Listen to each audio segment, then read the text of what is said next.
Hey loves, this is Tina D from Maryland, and I invite you to picture it. You're home alone watching TV, and the hairs on the back of your neck suddenly stand up, and then you see movement out of the corner of your eye. But when you turn to look, there's nothing there. You treat yourself to a little afternoon nap, only to be awoken by the sound of your peaceful pooch growling, hackles raised, staring at the closet door. You're walking downstairs when you hear someone whisper your name, followed by childish giggling. There's nobody else there, and you don't have children. Then you feel a hard push on your back, and you fall down, catching a brief glimpse of a young girl's face smiling gleefully at you before you're swallowed by darkness. Will it be true crime or paranormal? Let Donna and Carrie show you the way.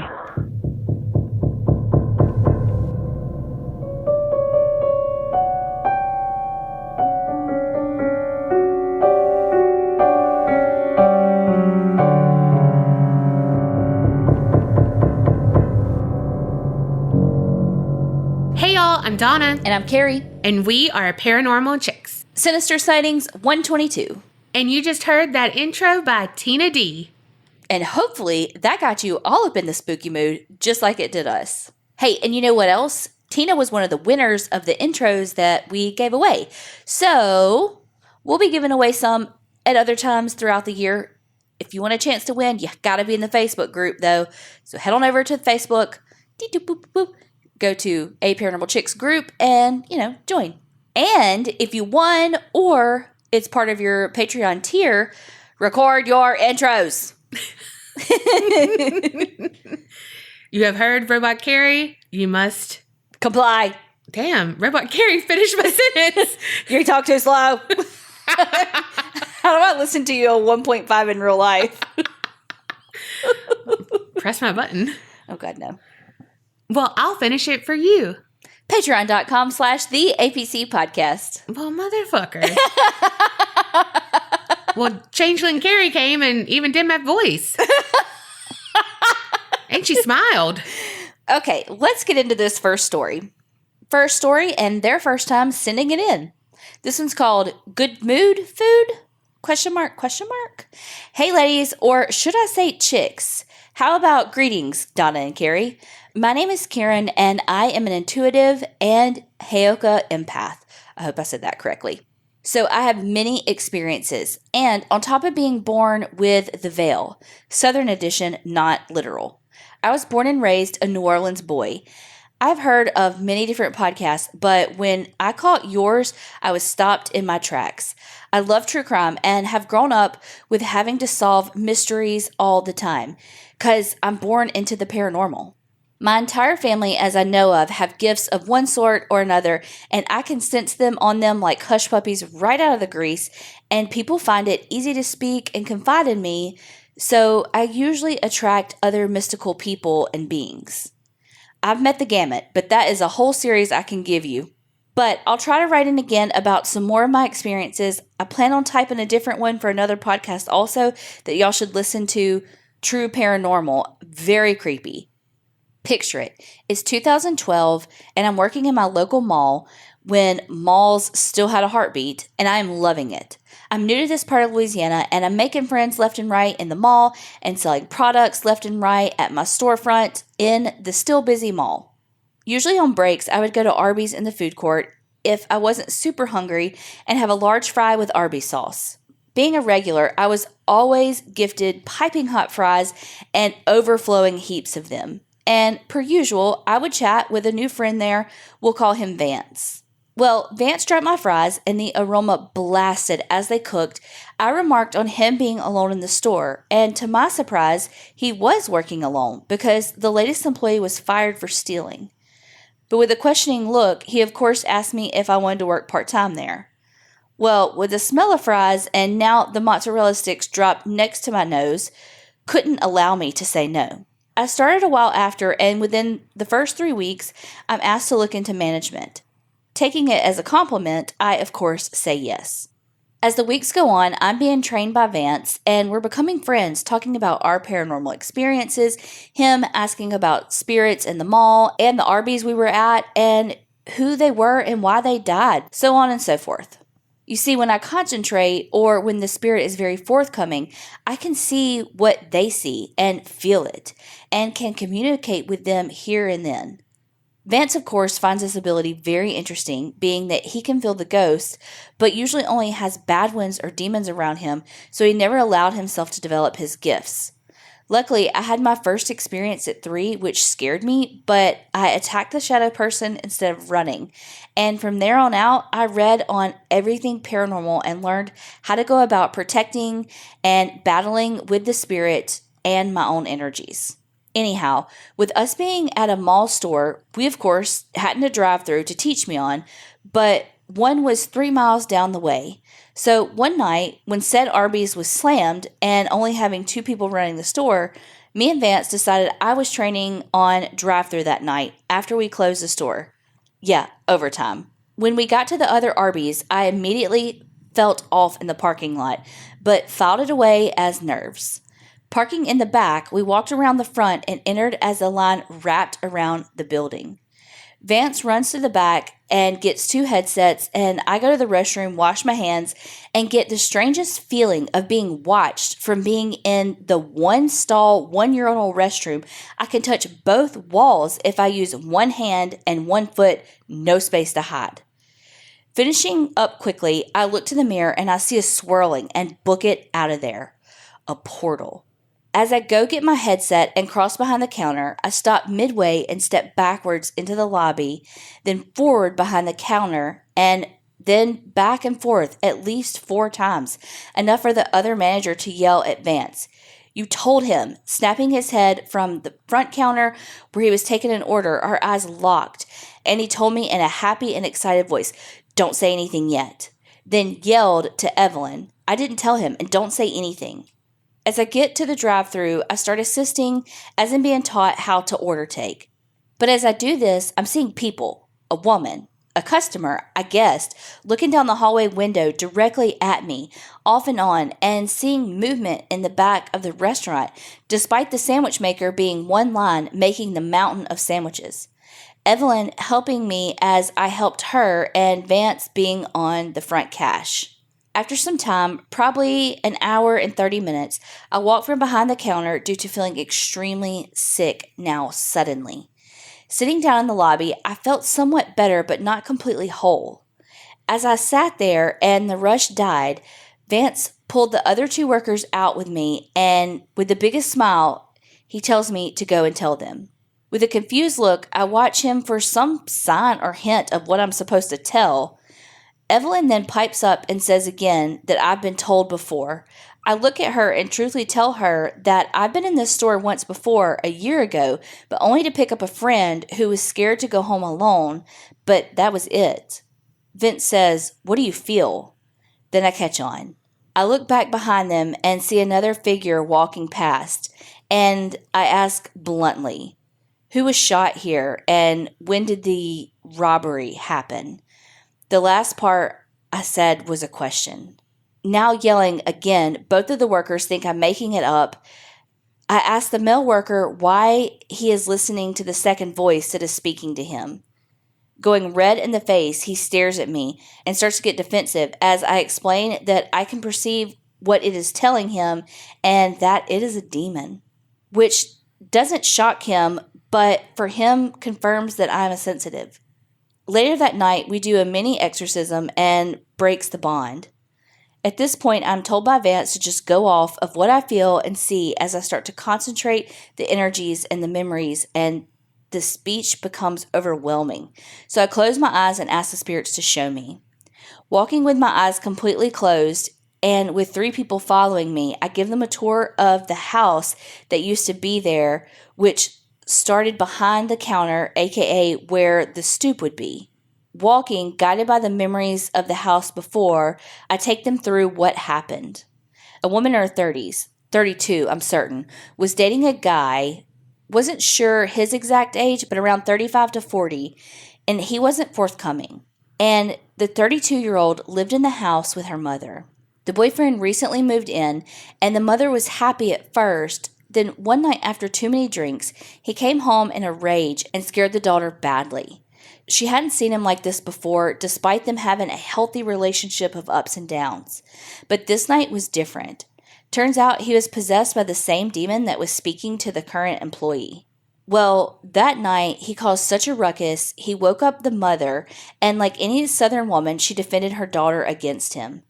But mistakenly, he shoved her, and the mother hit her head on her own bed, killing her instantly. Then the boyfriend went after her to try and make this thing right, but with a now dead mother blankly staring, she wouldn't hear his words. They tussled for a while, then when he couldn't get her to be silent, he purposefully killed her by strangulation using his hands. But as her soul left her body, so did the demon leave him. Seeing what he did, or what the possessed him did, he took his gun from his car and shot himself in the back of the store. Going through the story in much more detail that night, when I opened my eyes, they were mouth agape and almost in tears. Apparently the office, aka the mother's room, you have the movement all the time, turning on cameras when no one is in the store, and you also get the feeling of being watched. All the managers except one would always have a person in there with them. The prep room and the stock room were known to have loud bangs and dropping boxes like a fight or someone throwing items only to find nothing out of place. That was where the scuffle between the couple took place and the death. And the bathrooms, both male and female, were haunted by the respective ghosts. The woman would speak in the stall next to you, but no one would be there when you checked. And in the men's, the demon would loom over your shoulders. I've seen police, firemen, bikers, and Nazi followers run from that bathroom because of hearing or feeling something. But the worst was the back room where the fuse box and the power switches were. That's where everyone felt horrible and depressed, sad of life, and honestly suicidal. That's where he died by suicide. Later that year, I was transferred to that store and continued working there with daily stories over the 5 years I was there, but I didn't have problems with any of them. Mostly because the males, demon and boyfriend, were sexist and bothered females of the store much more than the guys. But also, I spoke and treated them like guests, so I didn't have any problems. The demon even held the freezer door open for me before. But that's all I'm doing on that story tonight. I've taken too much of your time, but let me know if you want more. I have too many stories, and all true. I'm an empath and intuitive, and they are seen as people who are a glowing being, so I am always having more experiences. Happy days, scary nights, and I hope this was paranormal and true crime enough for you. P.S. I know you're going to ask, but I didn't bother to look up the address to confirm. The memories were enough, but if I do, I will share with you too. Well, that's scary as fuck. Oh my goodness. That is so scary. And I would be one of the coworkers, mouth to the floor, watching you.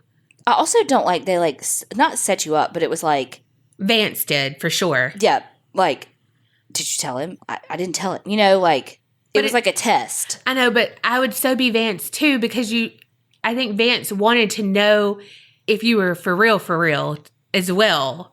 And that was his way of testing because you know what I mean? Yeah, but I don't like the being tested thing. I know. That's weird. But you're a skeptic. I know, but like, it's like if it's one of your friends, though, you're not going to set them up like that. I don't know. I didn't like it.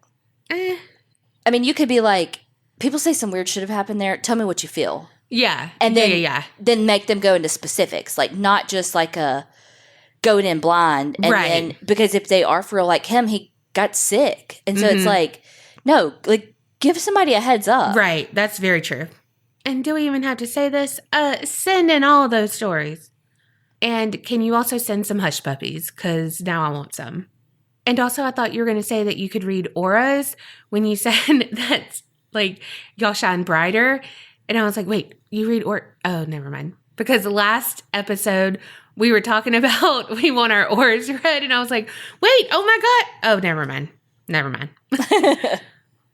This one's titled, My Sister Accidentally Brought Home a Ghost. Hey ladies, pups, and Will. My name is Sarah. I discovered your podcast after catching up on And That's Why We Drink, and Spotify introduced me to y'all. I live in Austin, Texas, but am originally from Richmond, Virginia. Some background info. My whole family is from New Orleans, Louisiana. That's 2 people from New Orleans in a row. We're 2 for 2. Right?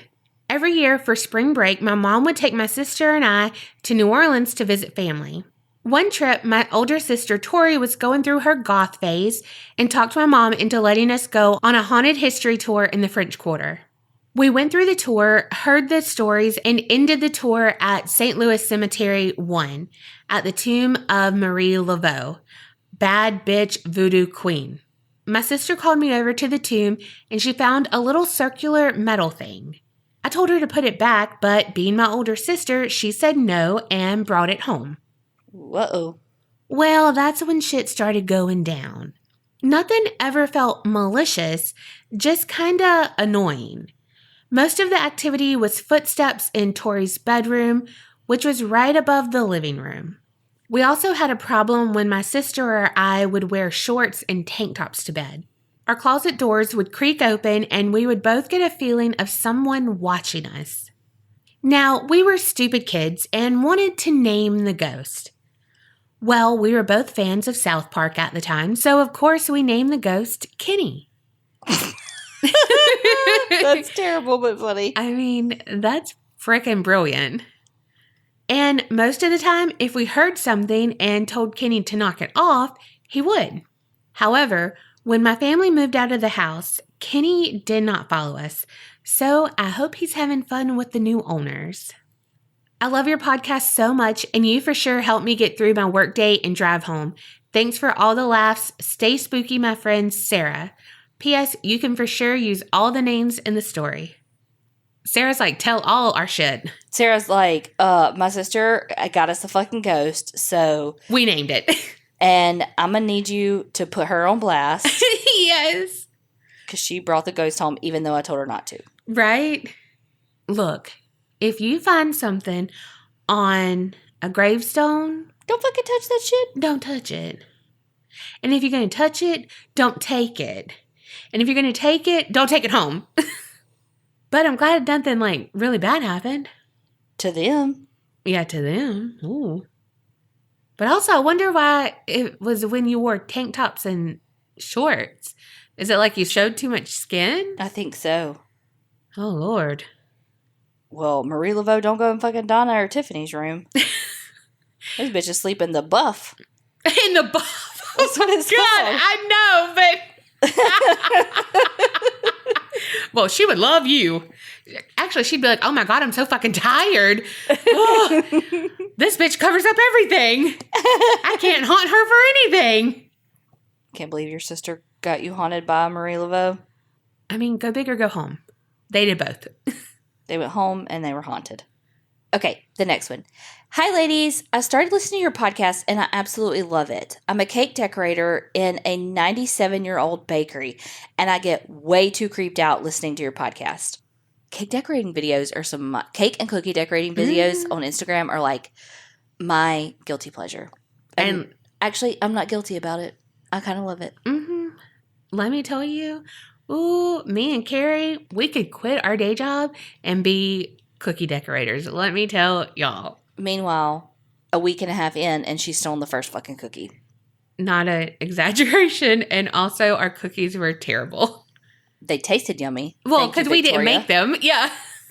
Okay. After listening to some of your Sinister Sightings, I thought I would share this experience. To this day, I have no idea what this was, and nothing like it has happened since. Anyway, on to the story. My childhood bedroom was on the top story of our house and was the only window that looked out into the cul-de-sac below. My bed was a super tall bunk bed, so tall that if I even tried to sit up, I would hit my head on the ceiling a quarter of the way up. Instead of having a bed underneath, I had a desk and a couch and some toys. My bed was set right up against the large window, and if I moved my blinds in between the slats of my bunk bed, I could just see out of the top of the window. I also had a smaller window that was diagonal to how I would lay, And because of how high I was up, the light in the hallway outside of the room would bounce off of it and almost make like a mirror. So I could see into the hallway at night. For context, the top level of my house was shaped like a candy cane. At the bottom of the hook would be the staircase, my bathroom, and then my bedroom, with my parents' room all the way at the end of the hallway and the base of the cane. I hope that makes sense. All of this is important to the story. When I was about 9, I was going through a phase where I was absolutely terrified of the dark and ghosts, etc. There had been a trend of talking about and calling on Bloody Mary at school, and I was so terrified that I would avoid bathrooms for hours at a time. It got so awful that I actually ended up getting a urinary tract infection.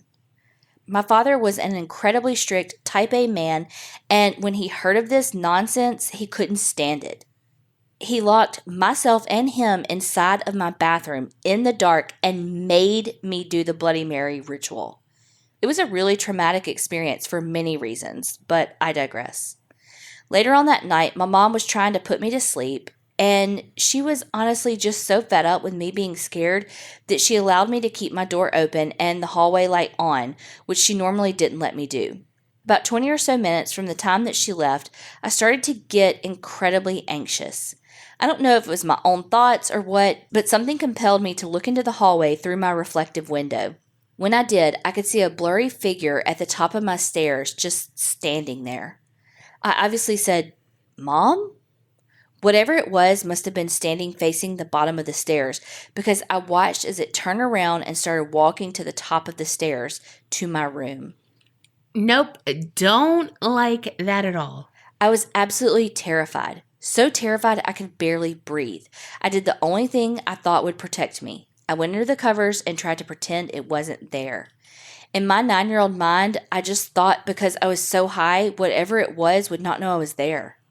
What felt like forever, I could feel the energy in the room shift. I literally remember tears starting to form in my eyes because I was so scared. I felt like I would never be happy again. That's when the scratching started. Slowly and quietly, I could hear something scratching underneath my bunk bed, directly under where I was sleeping. I heard and almost felt something dragging something sharp against the wood in long, long strokes. Every time it would stop, it would start over again, louder, more aggressive, and quicker than before, until it just suddenly stopped.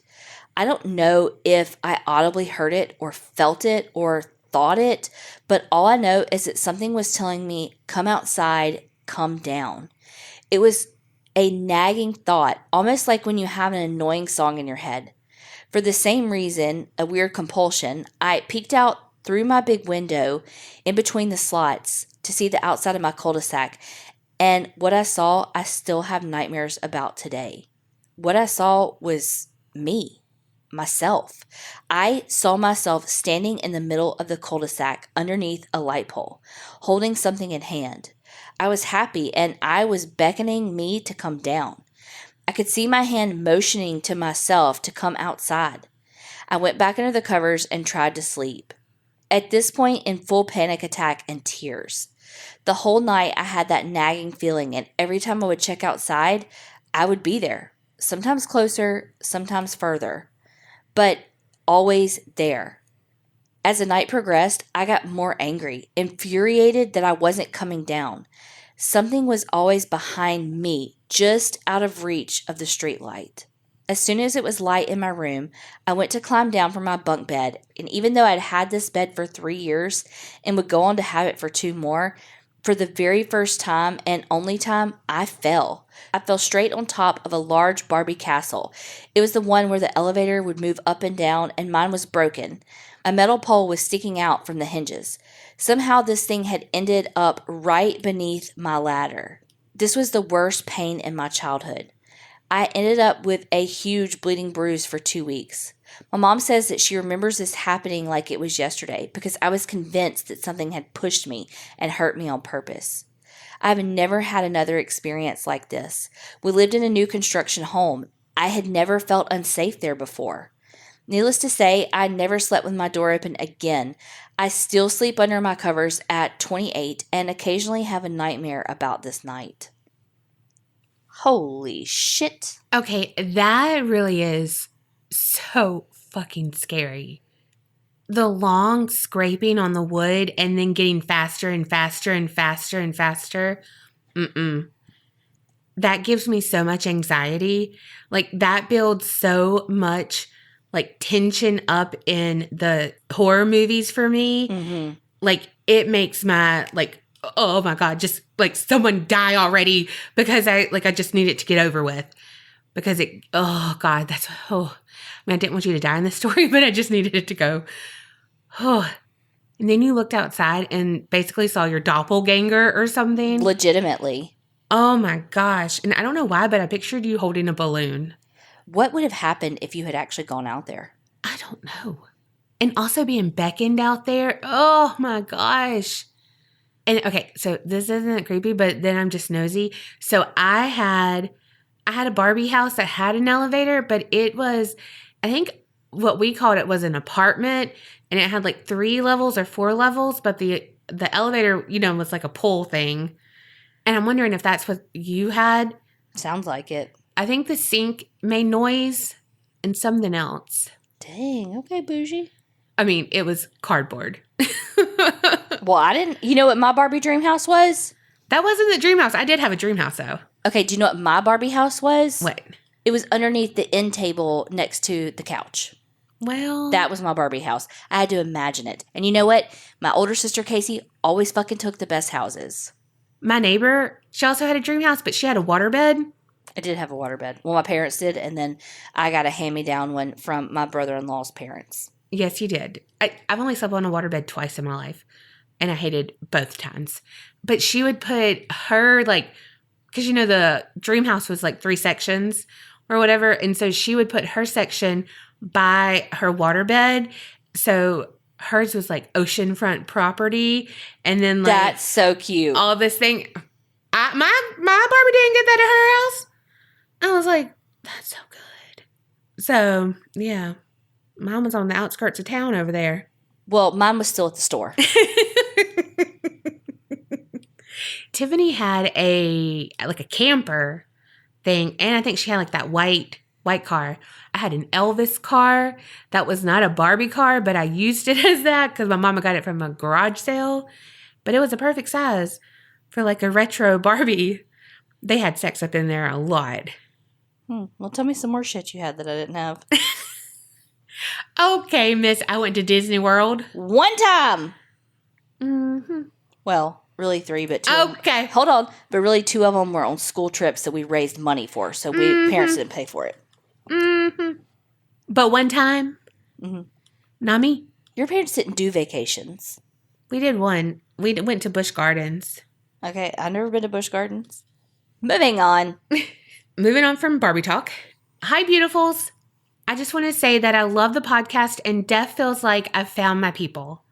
I hate being scared, but I've stuck around and I have learned so much about the paranormal and feel so much more comfortable exploring different spiritual things. I don't have a lot of specific memories about all the spooky things that have happened around me, but my mom's side of the family is super into it and believes in everything very deeply. Truly, madly, deeply. I've been told a lot about this particular house that we rented when I was growing up. I think we lived there for like a year because creepy and spooky. It was definitely haunted in the normal sense where doors would open and close, cupboards would slam, etc. I was maybe around 3 to 5 at the time, and whatever ghosts were in the house were my quote-unquote friends. I don't really remember this, but I guess I would roll a ball to no one and it would roll back. Nope. And sit in the corner by myself and play and talk to nobody. Double nope. That's what she's saying. I mean, I concur. But what is creepy to me is that every time my mom or somebody wanted to take me somewhere, I would have to ask, quote, the people if I could go. We should have noped right the fuck out of there immediately, but I digress. I'd run to a corner or behind a door and whisper to nothing, asking permission to leave. Like, it was probably time to sage the shit out of that house.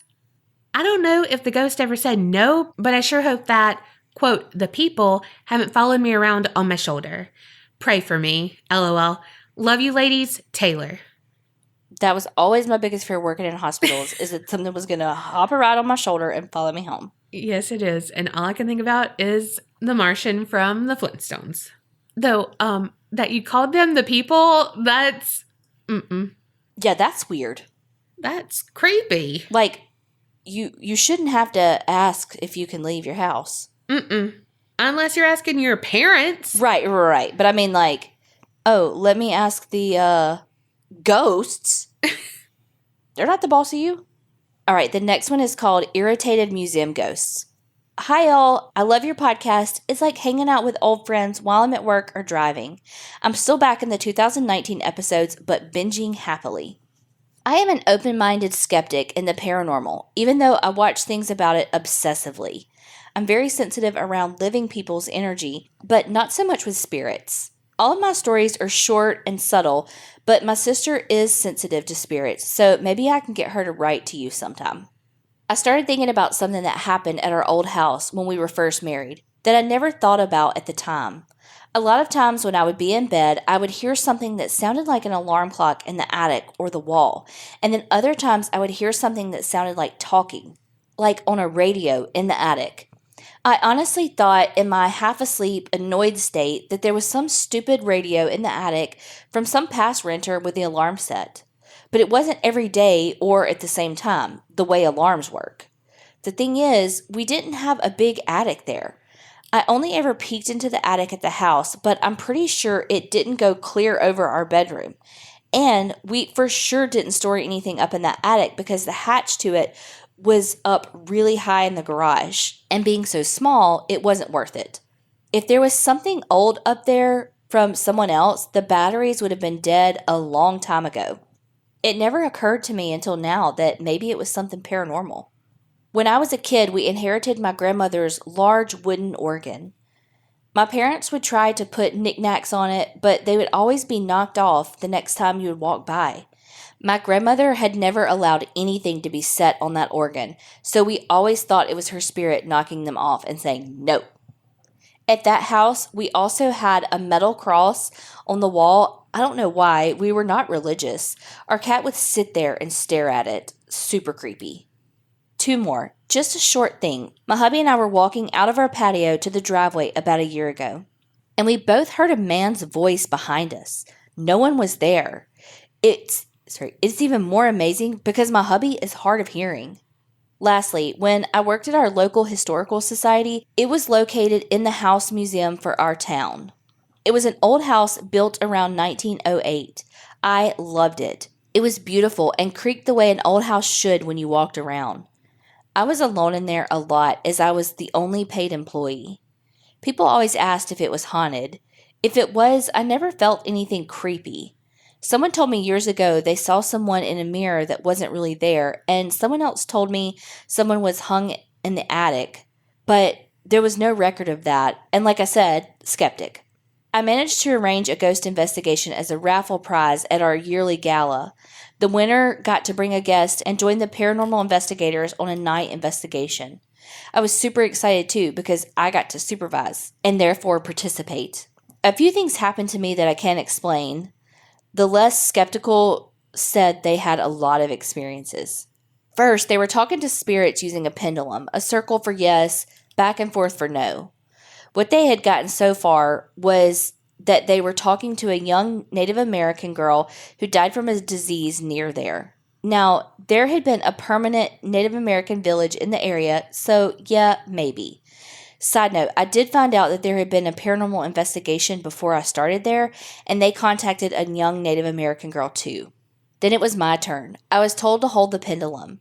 I figured they were unconsciously moving the pendulum, so I wasn't expecting much. I honestly don't even remember what the question was that we asked, but the pendulum got yanked down in my hand. I couldn't have done that if I had tried. Second, we were up in the attic asking questions, taking photos, you know the drill. Suddenly, I got a wave of sadness unrelated to me. For some reason, I thought of a Japanese-American family that had lived there at one time. They were sent to the internment camps during the war, even though he was a prominent businessman in town.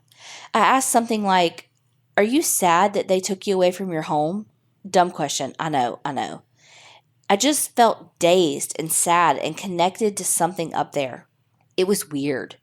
Third, the next day when I was back at the museum working, one of the volunteers said the attic lights were not working. Now, it's an old house and there were wiring issues. The bulb up there went out before, so I figured that was it. But we couldn't get it to work, so we called a workman in to look at it. They said the entire lighting unit was toasted. They had to come back and replace the whole thing. I told the volunteer about the night before up there. We decided I pissed him off asking such a stupid question and bringing up such a sore subject, so they broke the lighting unit out of irritation. Needless to say, even though I was afraid the museum board would think I was crazy if they found out, I brought sage and saged the whole place the next day. I got to participate in a large-scale paranormal investigation at the old Tacoma Brewery once too. I'll tell you about that some other time. Thanks for all the gasps and laughs. Michelle T. You can use my real name. That is so freaking cool that was one of the raffle prizes. I know. I'd have bought so many damn tickets. Mm-hmm. And I wouldn't have won at all. No, me neither. You know when I tend to win raffles is when I don't buy a ticket. Like I just went to that Football 101 at Southern Miss, the university here. And it's like a football thing. Like you get to take pictures with the head coach and, pictures with the mascot, all the things. And I think I won something last year. Well, whatever the last year they had it was, because I guess they didn't have it last year because of the pandemic. But I won then. My sister Christy won twice that night. Weird. She only had one raffle ticket. Tell me how she won twice. Because she's the luckiest person ever. Right. But I won this year. I won like a little tea towel. And I was like the first one drawn. Like because I didn't buy the ticket. Like it just. Did she? No, because you buy tickets like to go to the event. No. Did she buy the ticket to go to the event? Who? Christy. When? This year? Yeah. You have to buy a ticket to go to the event, but you are just given a raffle ticket as part of you, like, buying a ticket to go to the event. You get the event, you get a t-shirt, you get dinner, you get, I get you. So the raffle tickets are free as part of just, like, the night. Yeah. And we both won again this year. So a free raffle ticket, I'll fucking win on. I buy one like that, I don't win on. Yeah. My fucking sister Christy buys one raffle ticket for $75 and wins a brand new Camry. True story. You see those in anything where they're like, you can win a car. You're like, yeah, right. No.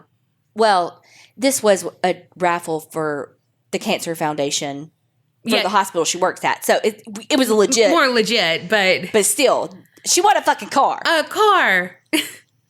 And like a brand new Camry, fully loaded too. Like leather seats, like the whole shebang. Like not just like the base model, like the legit, like, damn, she'll have that car for 20 years. I've always wanted to do a pendulum reading or something, but I don't know if that one, I don't trust myself enough to do it because I know I don't have a steady hand. But then I just feel like the person doing it would probably be biased too if like I'm asking questions. Not so much in a paranormal investigation standpoint, but in a reading standpoint of, am I going to get a boyfriend this year? I feel like someone would be like, give this girl some hope. Like, let's get her a yes in here with that. And that's like just a muscle in your finger can make that go yes. Right? Yeah. Like, I don't know. Y'all let me know because I see them on TikTok and I want to watch them and like, I don't know, but I don't understand all of it because I just don't trust myself. So I don't know. I know whenever I was in Salem doing my residency, there was this boutique that I went to that like a witch owned it and, it had all the cool like witchy stuff. And she had those for sale and she would like show you, how to do it and all. And I mean, I felt like my hand wasn't moving. And it would just start swinging. Yeah. Because it had, like, places to go. Like it was like it had, like, a mat under it. But your handshake. Not when you're just holding something. I mean, I can hold it steady. You couldn't do operation. I can, too. I beat my nephew all the time. You didn't beat me or Colby. Well, y'all cheated. It goes bam, bam, bam, bam, bam, bam, bam, on you. Look at my hand. Girl, ain't nothing up in your hand to see. Look at mine. Steady. Mm-hmm. Like a rock. Oh, Lord. Moving on.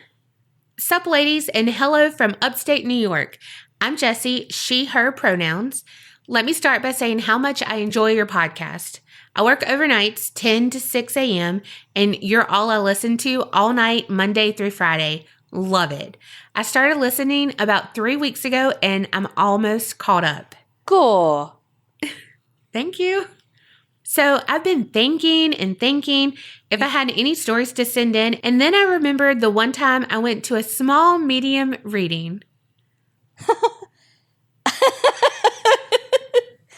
Did you have a large time?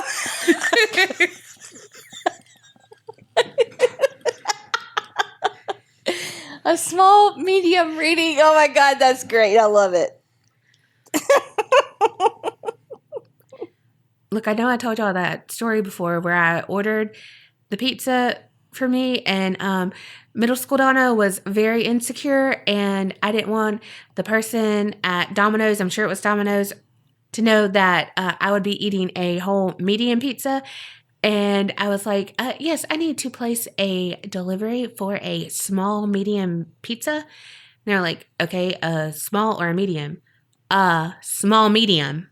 And they're like, okay. I'm like, a medium, but like a small medium. Like if one person's eating it, but it's small. Like, but not a small. Because I'm big. Yeah, like don't play me with that small business. Just make it like a small medium. Like smaller. Oh gosh. So when I read that, right, that small medium, it just literally put me back into my old kitchen with my rotary phone. That was when that was, because it was only in the kitchen where that was. And I was like, a small medium? You know that guy hated me. Yeah, just that one guy, huh? Well, I'm still single. It's probably that guy's fault. He might use his pendulum and curse you. I don't think that's a thing. I hope that pizza was good. Lots of spit. Back to her small, medium reading. My best friend Coop had taken me. Now, mind you, I was not really a believer in this stuff. I guess I wanted to be proven wrong. That's why I went. So picture it. It was in the fall, I believe 2013, around 7 to 8 p.m. We arrived and sat in the back of the room. It wasn't big, your typical office room size, I'd say. There were 2 mediums, a male and a female. Before they even started, the female medium says, "Does anyone here have a small white dog?" I did, but I didn't say anything.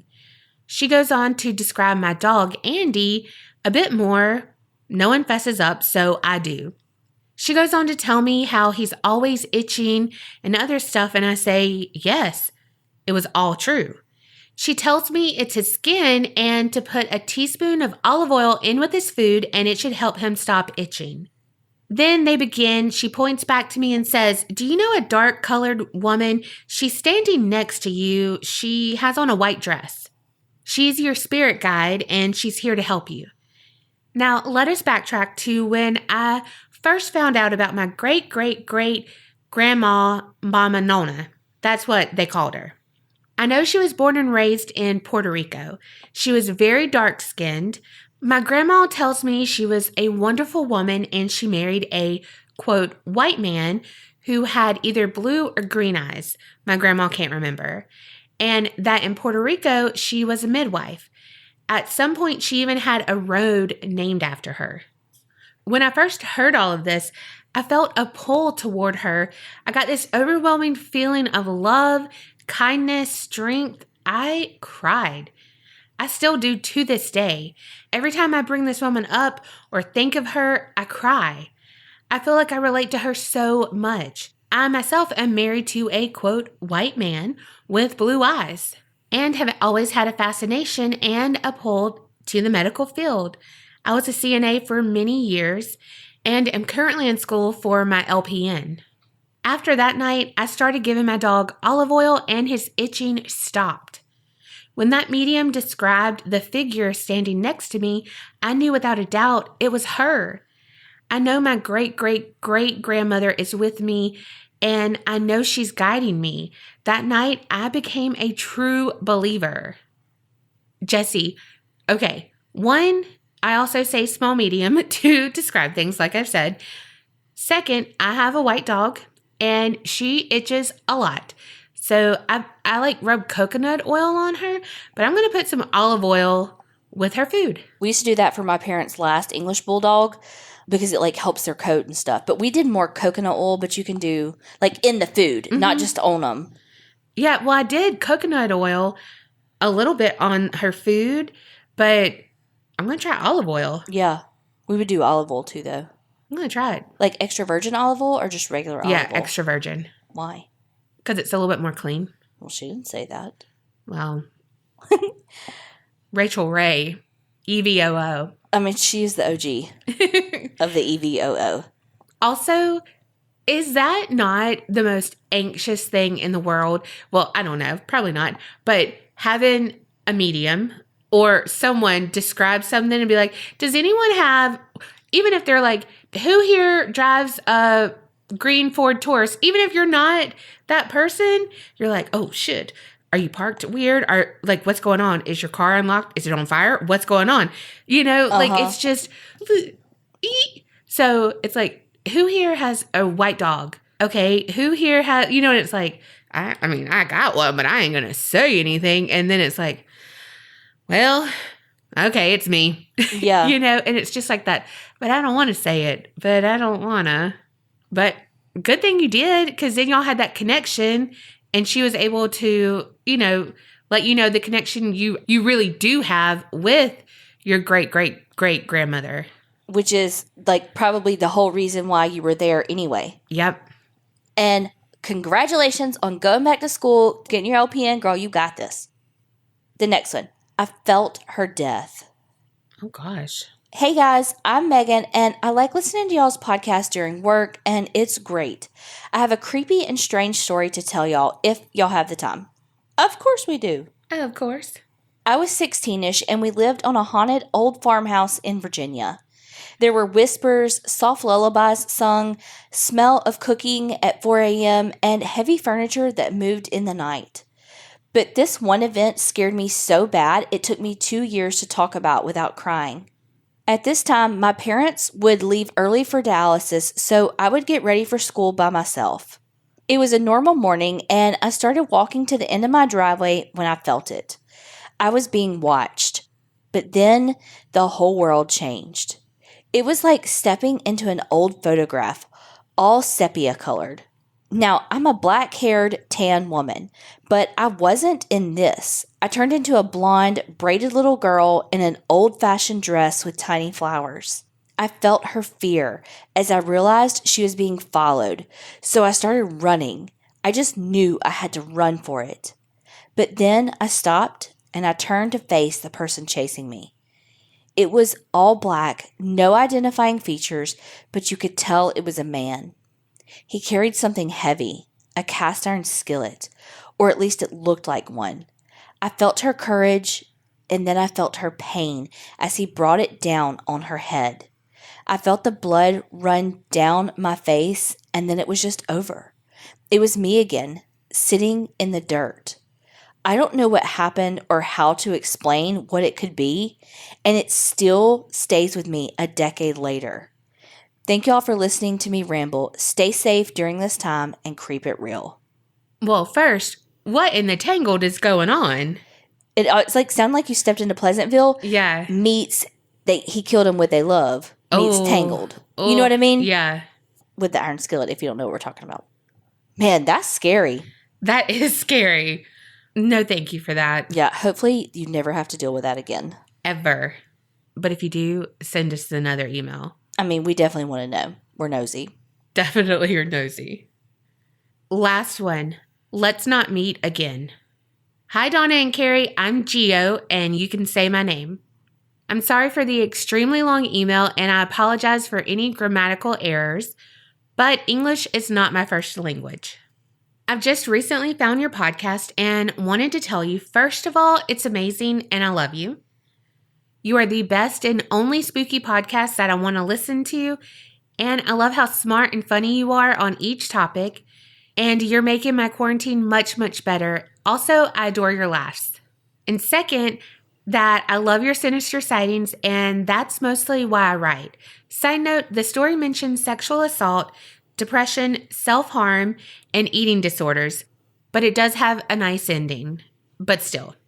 Now to tell you my experience. And if you want to share it on the podcast so others can learn from it and won't be scared to speak and share whatever their story and experience may be, is completely fine with me.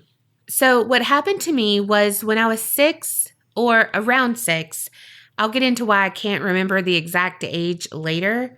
So around that time, we used to live on a ranch where my mom and her family grew up, and now we were growing up there too. So it was always a safe place for us, and so were the people. But one summer, when it happened, a guy who worked there, along with 2 other guys, started doing things to me. I'm not going to get into details. Now, going back to why the flakiness with the age was because at that time, my small child brain couldn't understand what was happening, so it blocked it all out. And as I was growing up, I didn't really remember that it happened. According to my mom now, there was a change in me, which I think was a ripple effect of the abuse. Even though I consciously didn't remember, I did become an angry and depressed child, and I started going to therapy ever since I was around that age, and I'm 28 now. As a part of the ripple effect, I struggle with severe depression that came along with self-harm and a couple of suicide attempts and an eating disorder. The other problem was that my parents weren't that great at the time, especially my mom. She was kind of abusive, and since my mind learned to erase things if they were bad, I started to erase everything until I blocked even the good days along with all the bad ones, to the point that I simply remembered nothing, and I thought memories were fleeting things that you live a week and it's gone, and so on. It wasn't until I was an adult and with a therapist that actually worked, and I was already in a good place mentally and had already recovered from the eating disorder. Yet we still knew there was more progress to make, so we kept working, and that's when talking to her, I realized that memories don't work the way I thought. So then I actively worked on getting them back, but nothing ever worked. It wasn't until a couple of months ago that I got it all back. But I will say it wasn't easy. I've been going to therapy for years, mostly for depression, and I did make it out. I fought hard to stay alive, even though most of the times I didn't want to. And I finally said to my therapist, I'm happy and grateful to have lived what I lived, and I understand that every step is needed to get better. A couple of days later, I had a dream. I was in the ranch telling one of my cousins how one worker did something to me. Then the worker knocked on the door, and my grandma was opening when I told her to not let him in, that man was bad. But she said no, that he's been working for us for years. He's a very trusted man. Then my grandpa came in and said the same thing, and that was that. In the dream, the only clear face was his, up until what he was wearing. So because the therapist can't work just based off of a dream, to not put false memories in, or in case that is a false memory, she told me to meditate. So I started meditating. And one day I said, God, universe, or whatever is out there, please, I'm not a scared, defenseless little girl anymore. I'm an adult now. I'm strong. I'm brave. I can remember whatever I lost. And the next night, in another meditation I did, I remembered exactly what happened. Again, I'm not going to get into details, but there was a reason why I remembered his face so clearly, and he indeed was a very trusted man who worked with our family for years. The thing with me is that I was happy and relieved I remembered such a horrible thing, because it gave me my life back. I realized that it wasn't my parents' fault that I forgot things. that there really was something else and a reason for so many problems that I've had. And like I said before, I was happy and grateful to remember such a horrible memory because it gave me myself back. I've never felt like a victim, even though for years I've struggled like one. But I released that. I also fought back. I was a victim, yes, but just in the moment when it happened. But as soon as I kept going, I became a survivor and fought back, even if for years I didn't remember against what. The depression and everything else were just the ripple effect. After I remembered, it took me 3 weeks to forgive him. I don't know what it is that you believe in, but from everything I've experienced, I think that we're here to learn and to teach. Sometimes we forgive and sometimes we have to be forgiven. I had already a face and a name, so I sat down again and pictured him in front of me and said, thank you. For years, I didn't know what was wrong. I didn't know what I had to learn, and even though I know I'm sure to learn more, I know now I can handle it thanks to you. Now I know how strong and resilient and brave I can be. So thank you, and I forgive you. I can go on my own way now, and so can you. Goodbye. It may sound odd, but that's all it took for me to let him go. When I listened to Sarah G on One Part Podcast, you should listen, it's also pretty cool. I remembered she said how not everyone can nor should do what she did, which is go to the police and go to trials and send the person to jail. And she's right. When I talked to my parents, because they did know the guy, they wanted to do something about it, but not me.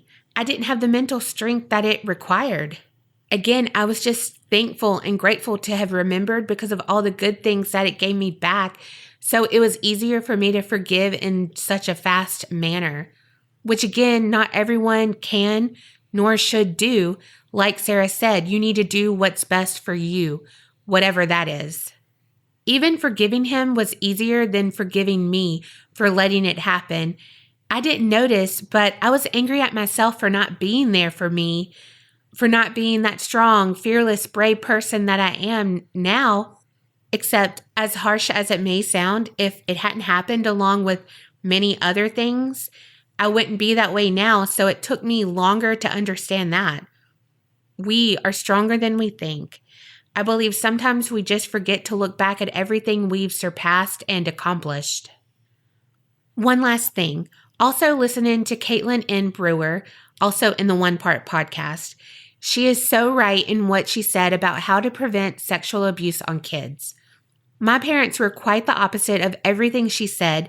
They didn't talk much about our bodies and were very hard to be approached and kind of neglectful. So when it happened, I never really told them even before I forgot about it. I'm not going to get into much detail of her conversation. I think people should listen to it, and she explains things better than how I could, but she is right on everything she says. Anyway, thanks for reading or not. It's fine. I know this story is very long, but I tried to summarize it, so I hope it still makes sense. I really hope it's interesting and helpful for someone who's struggling. Just know that you're not alone. You never are. So I hope you're doing great in these uncertain times. Goodbye. Love you. Have a lovely day. Gio. Wow, that was powerful, Gio. Yes, thank you so much for sharing. I mean, that was so personal. So really and truly, thank you so much for sharing that with us. Yes. And I truly believe that will help someone out there. Oh, absolutely. There's going to be someone listening that needed to hear that. Hell, I needed to hear parts of that right there. So thank you. These stories were so good this week. Thank y'all so much for sending them in. They never disappoint. If you want your story read on a Sinister Sightings, send it in to aparanormalchicks@gmail.com. And remember, Creep it real and don't get scared.